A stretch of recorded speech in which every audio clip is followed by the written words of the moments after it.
Hey everyone, and welcome back to part 2 of my sailing adventure. In part 1, you saw the crazy whirlwind of how I ended up here, from last minute flights to a wild chase across the Dominican Republic to catch up with the boat. Now the real adventure begins. This episode is all about transitions. We had a crew change where one person departed and a new member joined us just as we were getting ready to leave. I'm new to crewing, but it's clear to see the adjustment when the crew dynamics shift.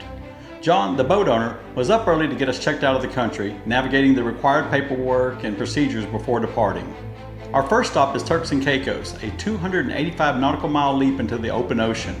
The anticipation was building as we left the protected harbor and ventured into the next leg of the boat's eventual journey to Texas. And with that, our passage began and we were off into the unknown.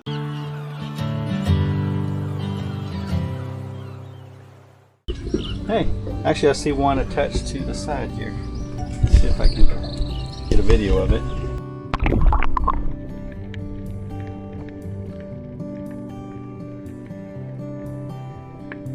We couldn't have asked for better conditions as we bid farewell to the stunning Puerto Bahia Marina. In no time, the sails were unfurled as we eased out into the open ocean, gently rolling with the rhythm of the waves.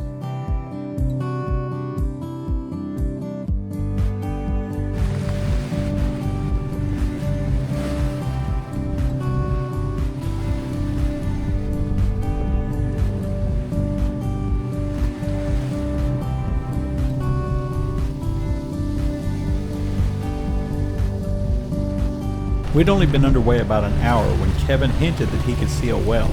About 75 yards off our starboard side, the massive creature surfaced. It was breathtaking in person, but through the camera lens the distance was deceiving. We watched in awe as it put on a spectacular display. I just wish the camera would have captured better footage.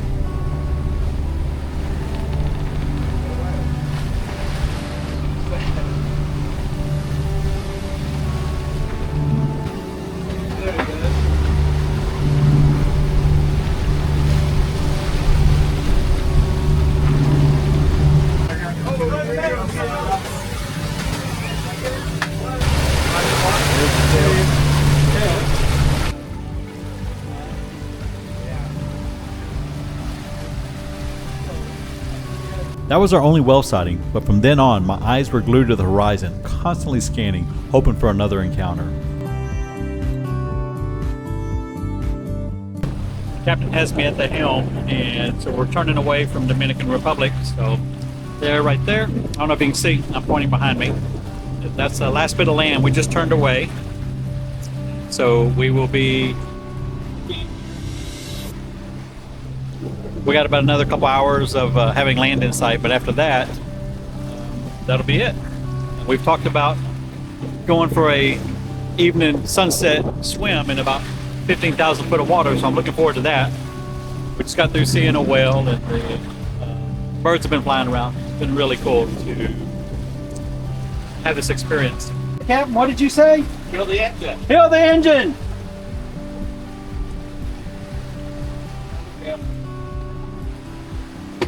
Done.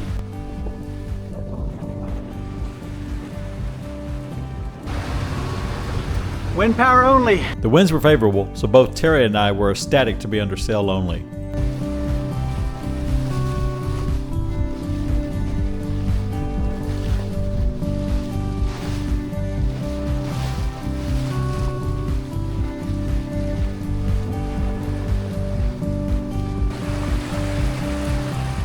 Capturing footage of sailing at night proved challenging. This is all I managed to get as I was trying to adjust to life on a boat.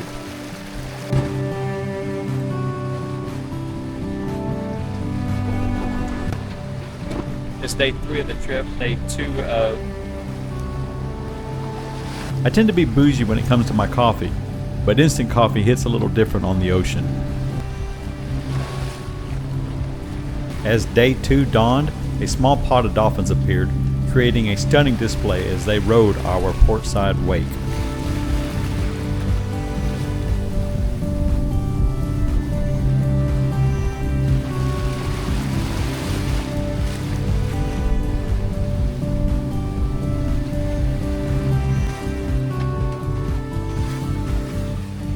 Hey, what are you doing?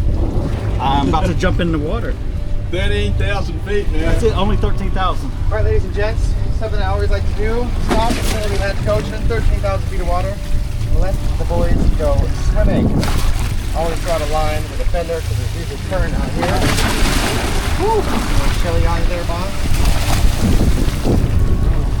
Woohoo! How's the current? Yeah, just make sure you always hold on to that line. Surfing.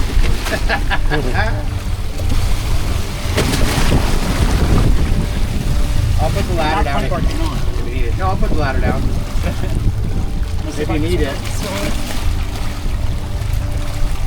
For you. Yeah. Listen. Wait just a second. There we go. Oh. Yeah. It's timing, bro. It's timing. Yeah. There you go. All right. 13,000 feet, buddy. Atlantic swimmer. All right.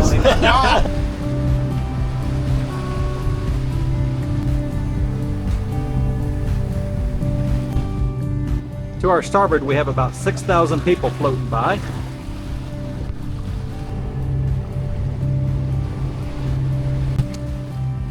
Second day. I really don't have anything new to report.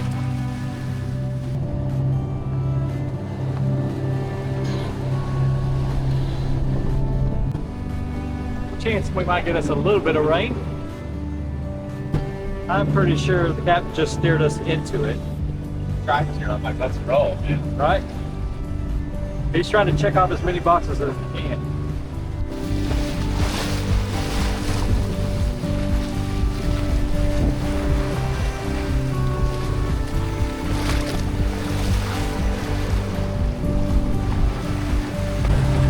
We think we see a rocket that's taking off.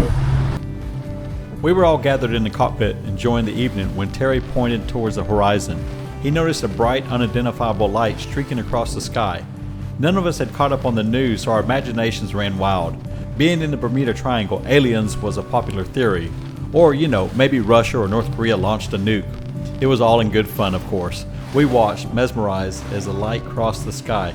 Turns out it was a SpaceX launch from the Bahamas.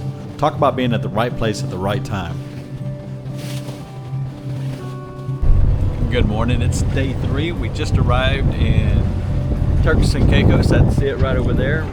We got here a little quicker than we expected, so we're meandering around in the bay so that we can have some light as we come into the channel, because there's going to be a few more boats. So I'm pretty excited. We had a great sail last night as we just kind of ran on the windward side of the Turks. And John's got us all checked in on Sail Clear. Is that the name of the app? Yeah, so he's got us checked in. We're going to be losing one of the crew members and gaining another. So yeah, we're ready for a day off the boat to do a little bit of cleaning and get a burger and fries, and just to maybe some laundry and get this trash off. All right, we'll see you.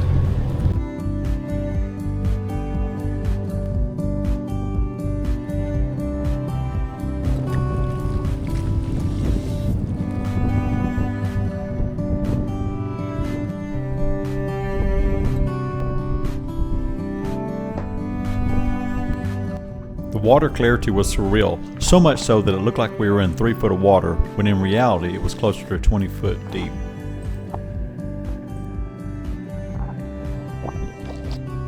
We didn't waste any time working on the boat project, which included untangling a halyard that had entangled itself on the deck light. I thought the extravagant marina in Samana was a one-off, but Blue Haven Marina in Turks and Caicos took it to a whole new level. This is where the elite come to play, and we were dwarfed by yachts worth tens and even hundreds of millions of dollars.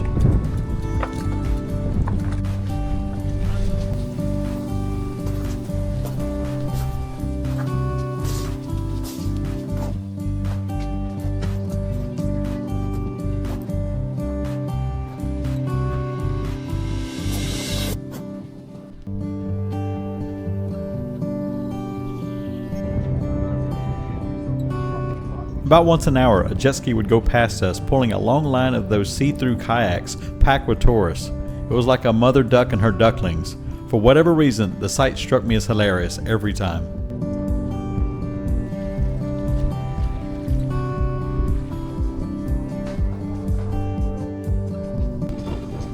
We were just randomly walking back from lunch, and Terry noticed some sharks here. Don't know what kind they are, but they're sharks.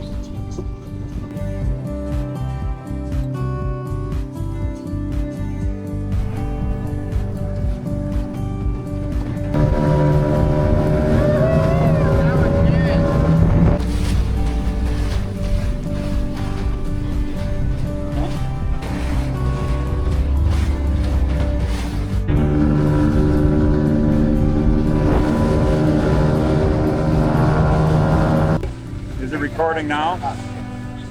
This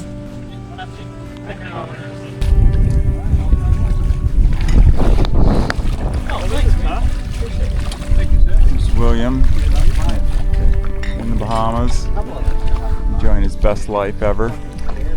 I've heard that before today. It's been said a few times. Yeah. Right there is the very little boat that William came in on. It's kind of funny to see him 40 foot boat. Oh wait, you can't even see the little boat that William came on. If it wasn't for the mast, you really wouldn't notice it.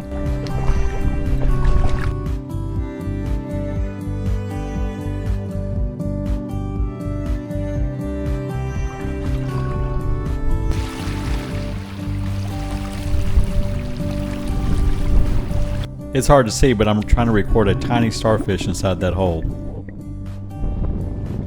The wind prevented us from reaching the fuel dock, forcing us to rely on our jerry cans. We painstakingly filled the tanks, a necessary task before embarking on our journey to Nassau. There's a number of these big yachts, these mega yachts that are heading out today, and here goes Pipe Dreams. They're not even one of the larger boats in the marina, but you can see that they're just huge.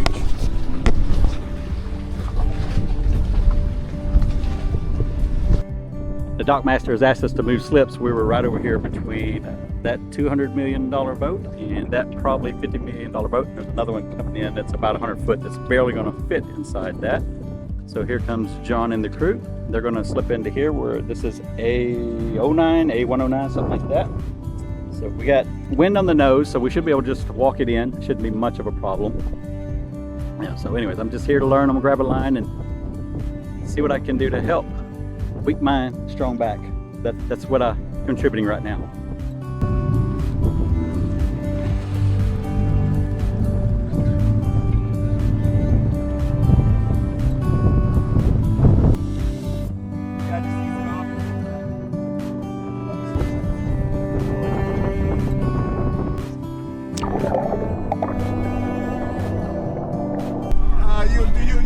Listen, if you stay here and you start working here, you'll do right. We came into town here and we ate at a place called Froggy's. We had one of the guys wanted to have conch salad, and they were supposed to have the best fresh conch here, and they said it didn't disappoint. I didn't try it. I stayed with a simple burger and fries, which I got chastised about, but hey, I know what I like. All right, we're grabbing back our taxi.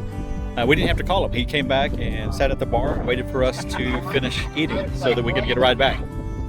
Here's the area. It's not much to see from the camera.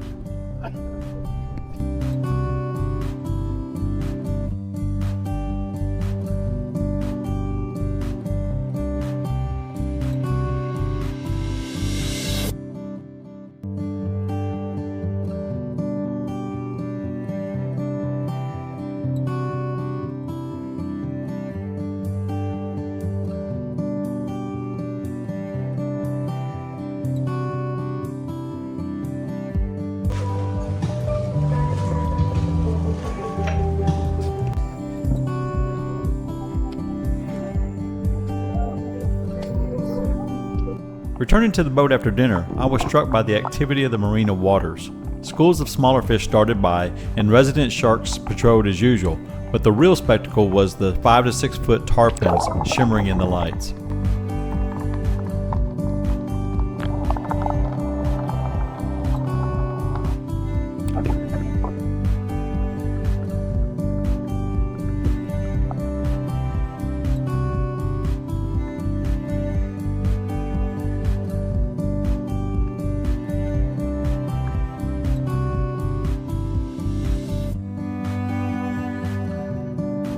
In episode 3, the real test begins. We depart Turks and Caicos for Nassau, and Mother Nature throws everything she's got at us.